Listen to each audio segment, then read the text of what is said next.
Yeah, it's been a pretty smooth transition for him. Obviously, there's some different things technically that he needs to work on. He's going to be down in a 3-point stance a lot, but he was great in the spring. The first 2 practices here, he's looked really good. He's in great shape right now, arguably the best shape I've ever seen him. So it's been a smooth transition, and really a big transition for us in terms of, a big piece of what we want to be, to have that kind of body out there, with his athleticism and, his understanding, of more than just sort of the D-line. He understands the entire front, through his time at outside backer. So it's great to have a knowledgeable player there as well. John Hale. Hey, Brad, there was so much hype about those freshman defensive linemen on signing day, especially Justin Rogers. I know you'll learn more as you put pads on and get farther into camp, but just what are your expectations for those guys, considering how much veteran depth you have in front of them right now? Yeah, I mean, it's a talented group. When the 4 of them all walk out, you're like, wow, that doesn't look like a true freshman class. They already have really good girth to them, good size. Big people are still big in the fourth quarter, and that's kind of sort of our mantra. And but like anything, when you walk in and you're a true freshman, there's a learning curve, and you're not just the biggest one anymore. There's a lot of big bodies out there. We're lucky enough to go against one of the best O-lines in the country every single day, so it makes us better up front. The competition's great. There's only so much right now that you can see with those guys from since we don't have pads on yet, the movement skill-wise, they've shown, good movement. But down there, it's all about being physical and being able to sustain down after down. And we'll start to see that once we put the shoulder pads on and see who likes to pop and who can anchor, when double teams come, and, who can, recognize block recognition is huge in this league. And, the ones that can pick it up quicker are going to be the ones that can get on the field the quickest. Nick Froush.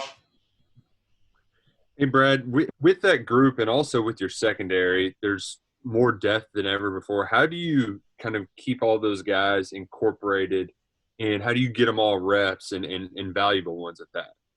And are you talking specifically D-line or just in general?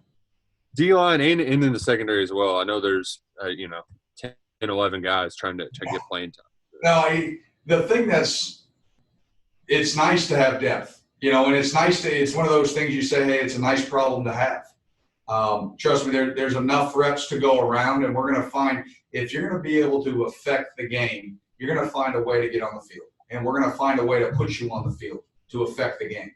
And there's enough heavy lifting to go around.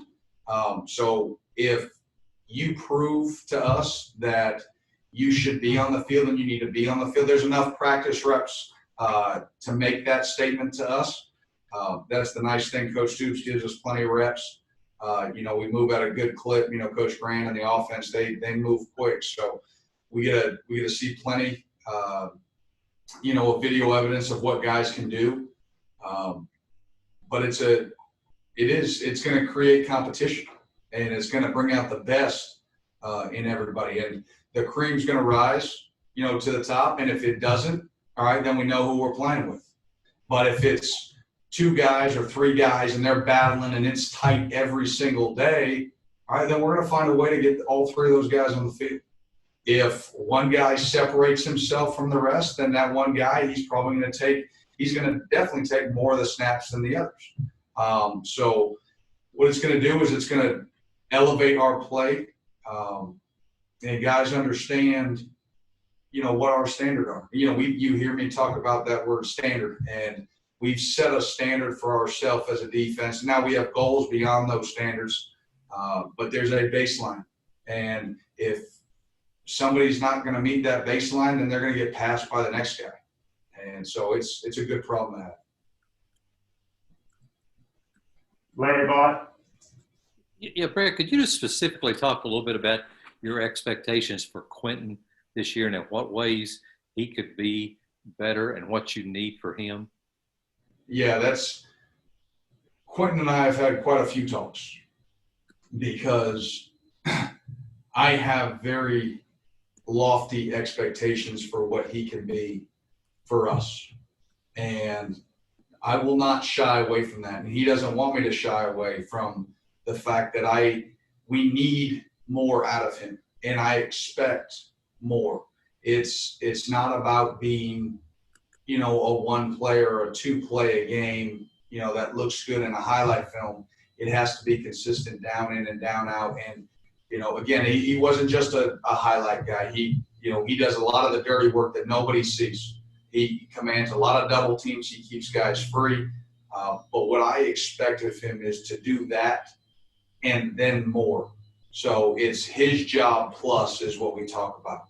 And what he can do is he can hold point, and when a guy comes off, I expect him to tear off. I really expect to get more out of him in the pass rush game this year. He doesn't need to just be thought of as a run guy.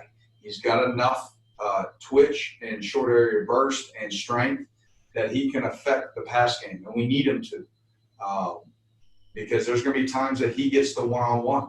And when he gets the one-on-one, there should be nobody that can block him. And so that's the expectation for him. That's what I expect him to do. Marquand, same way. Like, there's nobody that should be able to one-on-one block Marquand. If they do, I expect those guys to make a play. Thank you. Derek Terry. Brad, one of those areas that you don't maybe have a ton of proven depth is inside linebacker. What have you seen those first couple of days from those guys, and how much of a concern is that to this point? I wouldn't say it's a concern, but yes, there's lack of proven depth. Obviously feel really good, about Square. I think Square's a guy that might be the most underrated player, and whether you want to keep it at that and all that stuff, but he knows how I feel about him, and I think he's got a chance to be one of the top, if not the top, inside backer in this conference. And his communication, his understanding, his play is elevated. And to watch him from freshman year to sophomore year to where he is now, you think about it, he's a true junior. He never had a chance to redshirt. And, there's a confidence and a swagger the way he plays. There's a leadership quality that's really starting to blossom. Now we need it to be in full bloom, once the season starts. But feel really strongly there. Feel really confident in Jamin. Jamin played a lot of meaningful snaps for us down the stretch. Obviously we expected a lot of him early last year. He had the injury he battled, and it really didn't come along until the end. Was a huge contributor on special teams. He's not afraid of the, big action. He knows how to play in SEC games. So I feel comfortable there. After that, it's unproven depth, but it's guys that I think really want to play. And they want to get better in a Bembry and a Casey and, guys that Coach Summerall is doing a heck of a job of pushing those guys. And he's going to continue to push them because we're going to need them. You can't go through a 10-game SEC season with two inside backers. And so we're going to count on some really solid, meaningful reps from those guys, and they're going to have to be contributors. And I know that they'll be ready when we kick off in September. John Long.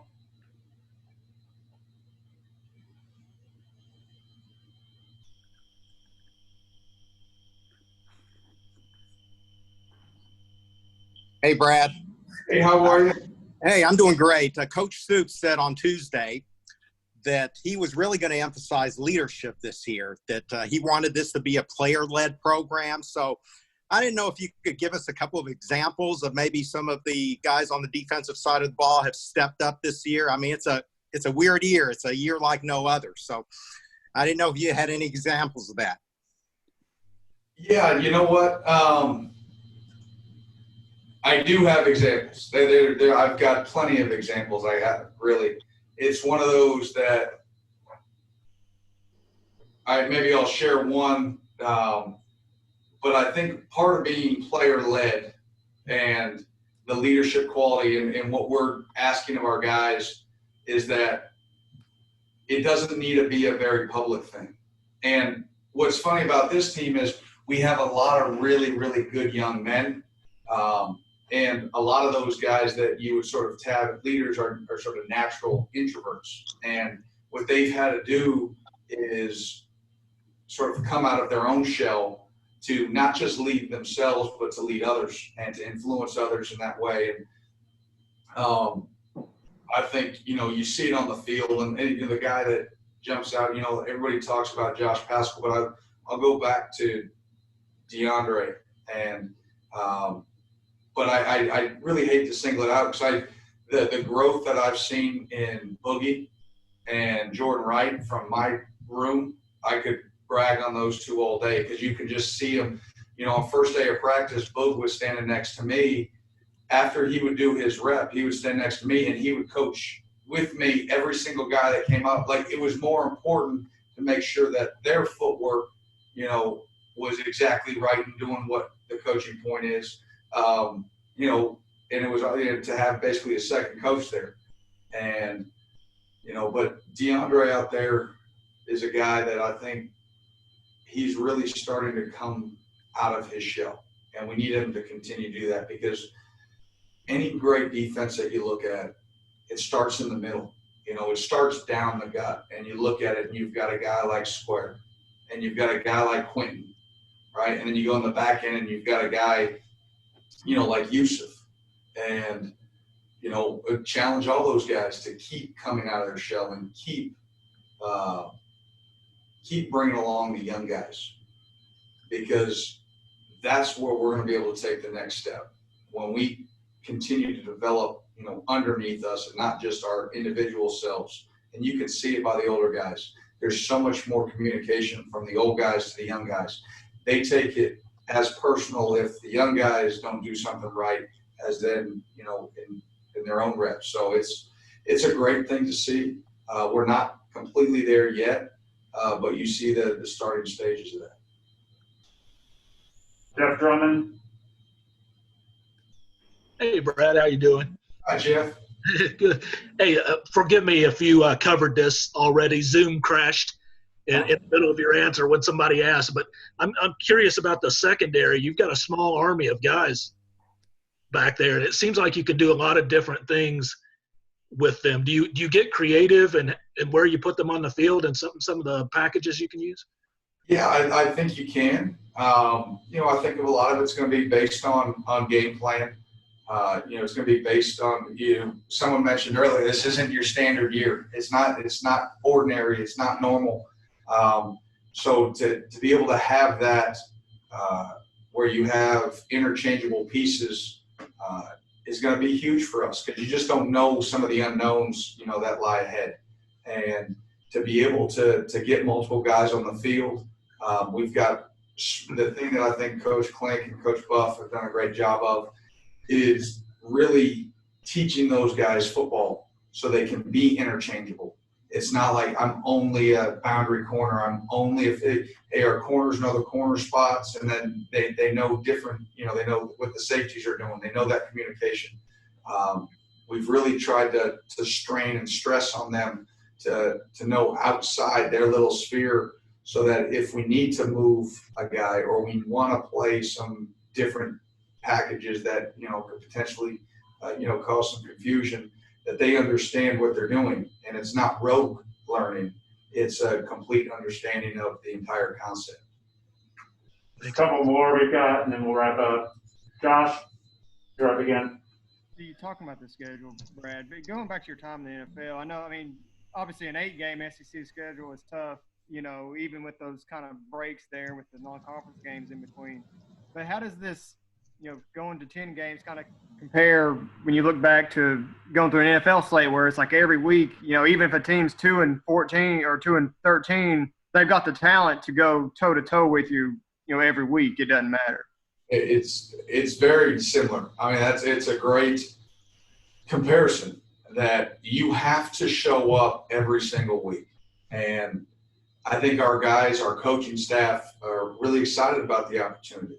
Is it going to be easy? Absolutely not, because you hit it. Every Saturday when you show up, the team across from you can win. Now that's the same in college football, regardless of where your schedule is, but it's a different notch when it's the SEC, and and they're big bodies in the trenches, and it's the physical toll that this league takes on you, and that's where the depth comes in, and we're going to have to rely on that. You can't just stay with one group and expect to stay healthy for 10 games in 11 weeks. So,